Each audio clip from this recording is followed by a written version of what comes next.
triple kill in for Gala Ming. Spoon-fed him all of that gold. And yo, I'm 1v1ing the Vayne. She just burned heal. Yo, I'm fucking 1v1ing the Vayne, dude. Ow! Come on, Dunger. Death, what the hell? Gets a triple kill, gets a quadra, gets the pentakill! I don't have my reaper. Okay. This is so dumb. Why is it working? Oh shit. Oh shit, what up? Everyone knows that the Russian jeans stripes faster than American jeans.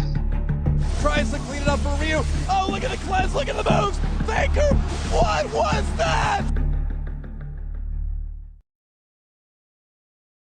Hello again, goblins and goblinettes of the Goblin Army. Welcome back to the last league dance. The league last dance. The legend Lego dancing. Let's just jump into it. I don't know what to call it. We start in the top lane as Shen, the stoic ninja. When ganked, just walk it off. Like, seriously. Then, on the way back, set up a full combo trade, and as the wave is crashing and Yorick really wants that cannon, ended up proxying the next wave and executing. Big brain play right there. Fiddlesticks comes for another gank, which we just flash out and walk off.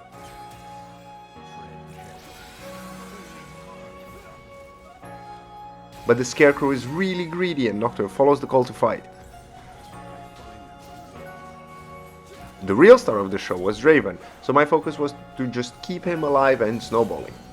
Yorick is a menace to towers regardless of what I do, and he trades his life for it.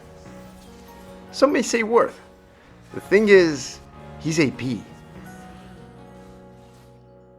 And he hurts. In the 2v2 we're still stronger, and we get the Fiddlesticks with a well-timed fear. Yorick flashes out, but he still doesn't care. And goes to cosplay Dr. Mundo. Push, push, push, push, push. This time on the revenge chase he gets a trade kill, but by this point our team was so far ahead that even with this really awkward chase, we are conceded the victory in the LP, which earns us a Silver 3 promotion. We move into the jungle with Hecarim. This game I'm joined by Ray, a player encountered throughout the last video. Oh, I have a Teemo. Nice. My Teemo is feeding, bro. Is he? Oh, you got it, you got it, you got it. I'm coming too. I cool. Oh, you got it. Sick. The real star of the game was the Teemo support. What an absolute Chad. Very nice. The Teemo is... Oh my god, yo, the Teemo is absolutely smurfing. I want to see this. Oh my god. The enemy Nocturne secures the dragon, but I'd trade that any day for the Void Grubs. I think this is the first time that I'm doing Void Grubs since, well, Void Grubs became a thing. Soon after, I go bot to be featured in the show and pull a decent gank off. Yes. Go. Nice. Oh shit. It's okay. Okay. My hubris has me heading mid, Okay, thinking I'm big, but Syndra puts me in my place. Oh my god! The return gank bot is played absolutely horribly by me, but luckily my happy feet keep me safe from Syndra's balls as we pick her off in a skirmish, scoring the dragon immediately after. I even managed to sneak the Rift Herald under Nocturne's nose and execute the greatest of escapes. Nice. Oh shit. Oh shit. Run. Run. Run. Help. Help. Come on. Fucking. Ow. Wait, I'm baiting. He flashed. Okay, all you. Warwick gets his payback a little later. Oh, what the fuck? Bro, don't do this. The team is quite even, and despite my biggest efforts in throwing easy gold at the enemy jungler, the team somehow secures Atakan by themselves and trade advantageous kills. Nice. Get out, we got what we needed. After we collapse the Warwick in top lane and pick him off, we start the Baron. The ensuing fight is perfectly played. Yeah, sweet. I'm gonna finish the Baron. Beautiful. We get the Nasher, we barrel down mid for the inhibitor, we pick up the dragon and we go 3-4-1 in the following fight, getting the win. Thanks to Ray for the carry. We trickle down the rolls on mid lane Twisted Fate, the spellbook variety. The name of the game is Gold Card Support. We secure the dragon and I play safe mid. Well, I try to. It's okay, my job is to set up kills and apply pressure. I don't need to be the carry. When I try to be, we end up in fights like this one, where we have to make up with scraps and come out losing at the end of the day. Point in case, we'll bot, get easy kills. But again, the star of the show was elsewhere on the map, and I was happy to be there for it.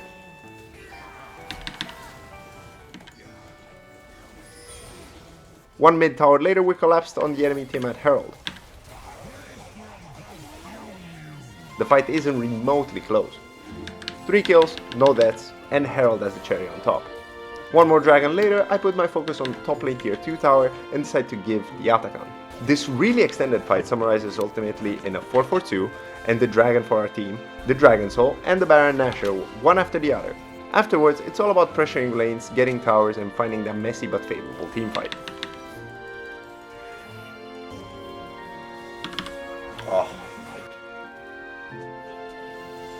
I go right back into the jungle on Xin Zhao, whom apparently is gonna get an update. The early gank on Ahri is welcomed by our Sylas, who capitalizes on the low HP to secure the early kill. Beautiful. I sorta grief it super hard over a crab, but Viego's greed catches him and Leon a deep bot lane, and the Solari pays for the ruined King's sins. Sylas is appreciating the early assist and ramps to snowball it from here. Viego wants to put him in his place, but his greed gets the better of him yet again. I'm honestly no better, so I shouldn't really be talking.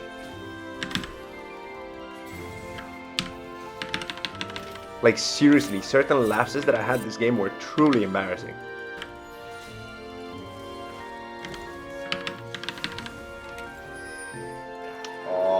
Can you believe I used to be top 5% in this damn game?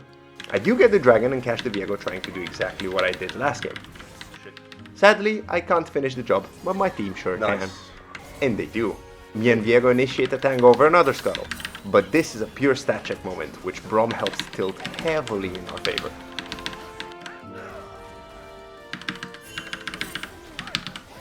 I can't start the next dragon available because I need to jump into this bot lane scuffle. It seems that the trend today is long, extended, super messy fights with tons of death on both sides. And frankly, even if you are a good teammate, you win some of those and you lose some of those. Once the next such fight starts over the same dragon, we win it in terms of kills but ultimately lose the smite fight. Oh, my bad. The one that matters. Cho'Gath can just eat the Atakan. We move to the Baron and guess what? If you said another messy long fight, you would be 100% right. To cut it short, I lose the smite fight again, but we win the team fight. We get a couple of picks in mid lane. And help the Cho. Help the Cho. Another win in the books. That makes 4. I hope I can win the next. So I was playing the new champion Yunara with a Quinn support. Yes, you heard that right. It wasn't going bad, you know.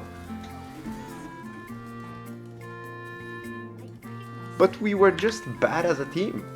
Our Darius got absolutely owned and I cannot stop this Garen even if I tried. The Quinn as being the classic League player, and even though I was getting some good kills and a nice influx of gold, Yes!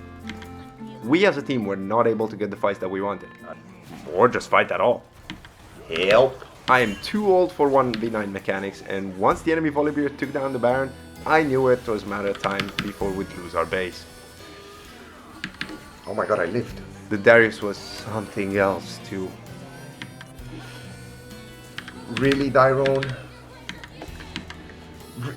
I'm a little sad. I really liked Yunara. That's such an annoying game. Well, rip the win streak and rip Yunara. The next game on Kane Jungle carried some of the sadness from the game before. Yone keeps losing the Renekton matchup and I am just griefing it. Oh, no way, dude.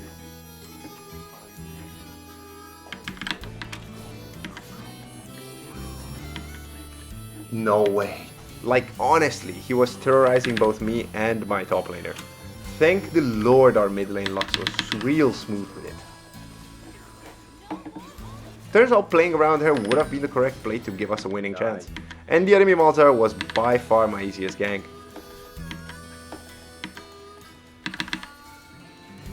One quick Herald take later, I show mid to continue the pressure, and despite snagging a kill here and a kill there, the enemy Shaco was the better jungler. Maybe the kill. Maybe the kill. Maybe the kill.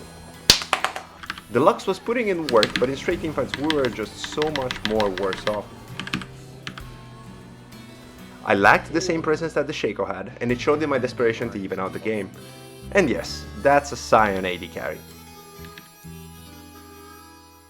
Shaco secures Dragon Soul for the enemy team, and the ensuing Baron scuffle starts out great, but slowly turns to disaster with 4 of us dead and none of the enemies falling.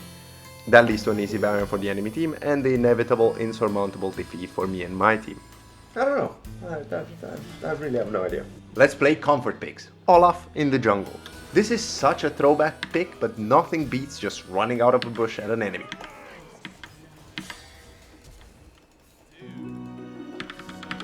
Besides, I still got the throws in. Oh, Olaf is also a great early game jungler. It would be great if I was a great jungler too. I'm dead. Or if our Thresh wouldn't be asleep on the job. Or if I remembered what Illaoi does as a champion. Or if I bothered checking for words before doing objective. Oh, double fuck. Or jungle camps for that matter. I'm still there for the quintessential Olaf gameplay. Hit axe, run a target, hit another axe, profit. I am lucky enough to get the 50-50 calls in my favor, with Thresh throwing me a lantern. The Bard on Bard crime is almost perfect. Almost. The enemy Twitch was not having a great time. An immobile carry into someone like Olaf? Tough. And he's dead. Even with the Bard helping him, there's very little he can do, except get the Thresh kill as a return. With the 3rd dragon and a herald in my pocket, we move towards the bot lane Atakan. The friendly Soraka top turns out to be vital in the extended fight around the objective, and we will ultimately secure the win and the Atakan. The fight is so long that a total of 10 kills takes place between the teams and the tower. That's enough to force a surrender from the enemy team. Definitely not playing Blitzcrank support the next game. Decided to go electrocute for that extra oomph in the early trade, and it was worth giving my life for first blood. The rune helped secure more than a couple of kills, with that extra 100 damage really making the difference. Our Evelyn was a little passive, but it made sense. It's a champion that needs level 6 to be truly impactful. But the plays are calculated, the limits are tested, and the bold are favored by fortune and rewarded by it. Nice. Nice! It wouldn't be me if I didn't troll just a little bit. But I held the wave. My job is done. I take the freebie on the enemy Soraka and we dive to Jhin alongside my mid laner Echo. Sadly, the W passive slow ends up earning me an extra tower shot and some gold for the enemy carry. We secured the dragon for my efforts though. After that, it's all about running around, finding the right picks and pressuring objectives where it matters. Killing edgy lover boys hanging around giant crabs is a big plus too. We get the crab for ourselves, pay a visit to the stacking doggo up in the top lane, get the mid lane tier 2 tower, and send Akali back to base where she belongs. One dragon, one Atakan, then another dragon. We're in the driver's seat, despite my itch to do a little trolling. Oh, that was a mistake. Sorry, doggo, that's an anime betrayal for you. But by this point, I could just set up my team and steamroll from there. Go my child. Soon enough, we get the win. For the last game, I'm trying my hand at Zed. This is fighting the Gale. I think he wins. He did not. Aside for the awkward first blood, I run bot lane to greet the overextended enemy bot lane. Master Yi shows up for the counter gank, but my pike is clean with it and my red buff isn't allowing the swordsman to run. I even come back for the flashless Caitlyn. The enemy Master Yi gets the dragon on my reset timer, but I catch him in the river as he wants to contest the Scuttle Crab. Our mid lane Victor has priority, so we whittle Yi's health bar down and send him packing.